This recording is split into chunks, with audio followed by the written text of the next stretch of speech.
Oh my god, the Bulls are on a tear right now. They look unstoppable. Kobe White is him. Josh Giddey is not a trade bust. Hell yeah, Bulls Nation. Hell yeah. You're unbelievable.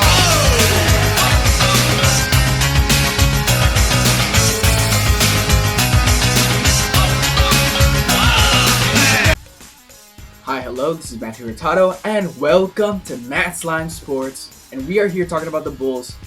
And more importantly, where do they go from here? Whether you're a Bulls fan or a casual viewer, you have to have seen that the Bulls are playing amazingly right now. Kobe White, Josh Giddey, Matas Buzelis, they're all playing really well. And naturally, that comes with a conflict of interest. You see, after we traded Levine, the majority of the fan base was like, alright, we can now tank, we can get Cooper Flag, and we'll be great in like 5 years. But it's kind of odd when we're doing this good now. So that begs the question, what should this Bulls team do? Here's my answer. I'm going to give you the short of it right now. I believe that the Bulls team should play the best of their ability right now and get as far into this playoffs as possible. Now it's time for the long answer. So we first need to look at how good the Bulls have been over the span. And first things first, we got to look at the two-time NBA Player of the Week, Kobe White. I mean, he is doing amazing. I mean, look at his last 10 games. 44 points, 21 points, 29 points, 31 points, 23 points, 26 points, 24 points, 35 points, 36 points, 37 points. He is leading the month of March for points, for Christ's sake. He is insane. And if you're actually watching the games, you see his play style. He's got that step back three. He's got that cutting into the lane. He's got that ability to have quick handles and make quick threes on the transition. He's playing like prime Steph. When I see Kobe White play, all I see is prime Steph with the big afro on his head, and I am in love. I love it. And he is not doing it alone, ladies and gentlemen. No, he has Josh Giddey, who is also playing amazing. Look at his last 10 games. He is averaging 22.3 points per game, 10.5 rebounds per game, and 9.1 assists per game, which is spectacular. It's all-star level. And when I look at Josh Giddey, I'm not seeing an Australian-born Aussie. I'm seeing a young Russell Westbrook who is finding his role in this team after being traded all abruptly. So you got this elite backcourt, which I'm describing as prime Steph and up-and-coming Westbrook. So what is the plan for the Bulls, right? Well, the way I look at it, they have two options. Number one is you invest in Matas Buzelis. And number two is that you make a playoff push and invest in free agency. Let me break it down. So the Bulls right now, it's very clear, are missing a superstar. I feel like they are a superstar away from winning a title championship. Why do I say this? Well, it's because they are playing spectacularly right now. They are getting hot. And that is because I believe that Kobe White has once again not had to bull in the first option role. When Zach LaVine was first gone and Josh Giddey wasn't settled in the team, he was the first option. He was the person teams were double guarding. And obviously that led to him being in a soft decline. But now with Josh Giddey stepping up into the role, Kobe White has flourished. And he is playing amazing. So you've got this really good front court, right? But the problem is the back court. Sure, you have Vucevic. He's an aging star, but he was still a star at one point. But besides that, you got nothing else. You got maybe Smith if on a good day. And then you got Patrick Williams, which is where we really need to start about the Bulls drafting and whether they can really draft.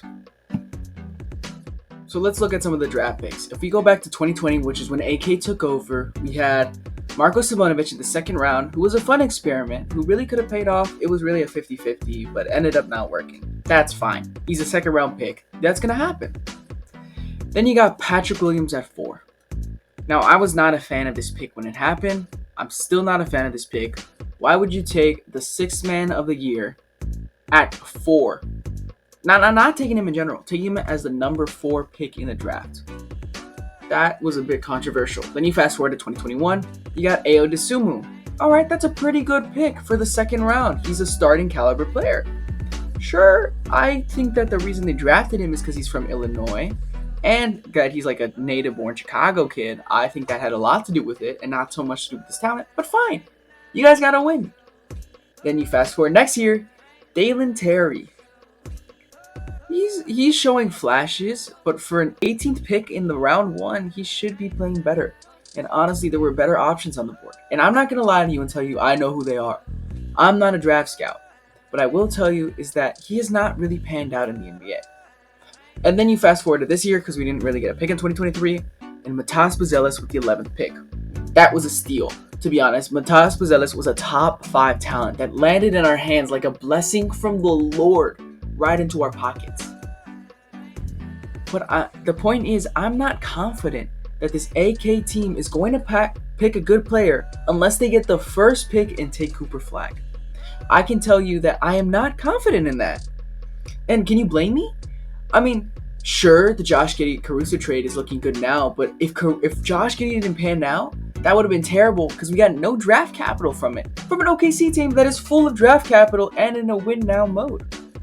If we look at the Zach LaVine trade, all we got back was our pick. And if we look at the DeMar DeRozan trade, sure, we got something out of nothing, but we still ended up with a little bit more than nothing. This agency is not incompetent. I'm not going to say incompetent. Okay, they're incompetent. I don't trust them at all. So if you give them a draft pick that isn't number one, I don't know who they're going to take, and I have a bad feeling it's not going to be the right one. So we should take advantage of this momentum that we have and really become contenders. But why? Well, you see, I think that our strategy should revolve around getting as far into the playoffs right now without a superstar and showing teams that if we get one more person, we could be in that championship spot. Now, I think that we could go potentially far, especially if we stay this hot. I mean, we just beat the Lakers. We blew them out. Luka had not seen it coming. LeBron was shook. And we beat the Nuggets too. Sure, they were out without Jokic, but they still put up a fight. They were still going for the ball, grinding. These are good teams. Better teams than in the East, I would say. So if we make a deep playoff push, I could see people wanting to come to the Bulls. And I'm not saying, yeah, we're going to get LeBron to come to the Bulls or something like that. No, that's not realistic. We could be getting big free agents like Miles Turner, Julius Randle, Brandon Ingram. These are guys that could 100% come to the Bulls and immediately make an impact on the court. And if they not only come here for the money, but they come here because, hey, look, the Bulls are trending up. I kind of like that. I think I'm going to sign with them. That could completely change the franchise. And sure, money is tight. Obviously, you got to pay both Kobe White and Josh Giddey this offseason, and you are giving Patrick Williams $80 million, which is not very good. But honestly, I think we still could find enough money to squeeze up to get some of these big name free agents. And if not, there's always next year. Because we got to think long term. I also like this idea of a deep Bulls playoff push because it proves that Billy Donovan still got it. When teams are looking, who should I sign with? They can look at Billy Donovan and say, look how good he is developing some players. And I stand by that. This is a bit of a hot take in the community, but I think Billy Donovan is a fantastic coach. I mean, he was the one who brought up Westbrook, Durant, and Paul George all in one team. And honestly, I think if they go to any other coach, they're not coming out as good. Why? Because Billy Donovan has this old school mentality where you gotta earn your minutes. Look at Patrick Williams, right? Patrick Williams didn't get too many playing time when he was originally drafted because Billy Donovan has this mentality that if you make a mistake, I'm benching you. And you're gonna learn, and you're gonna have to learn, or you're sitting on the bench longer. And he's doing that right now with Matas Buzelis. He's saying, listen, you did a sloppy turnover, you're sitting on the bench, and you're going to learn from it. Now, the difference between Matas and Patrick Williams is that Patrick Williams didn't thrive under pressure. Let's be honest, he's a bust. It's been long enough. He's the only player that has gotten worse since his freshman year, and the flashes of potential that we saw in the 2022-23 season, I haven't seen all season. It's not fun to watch him play. But if you look at a guy like Matas Buzelis, he rises to the occasion. He just dropped 36 on Luka's head because he has learned from all the year. And sure, it's not flashy. He's not going to get Rookie of the Year. But he's setting himself up to be a great player in the future. And if the other young talents see this, they might say, you know what? I'm signing with Billy Donovan because that's best for my future. So if we make a deep playoff push, that just proves it right. So in the end, what am I saying? I'm saying that the Bulls need to become contenders and make their way up to the finals. Obviously, that's the goal every year. But they should at least try as hard as they can into playoffs.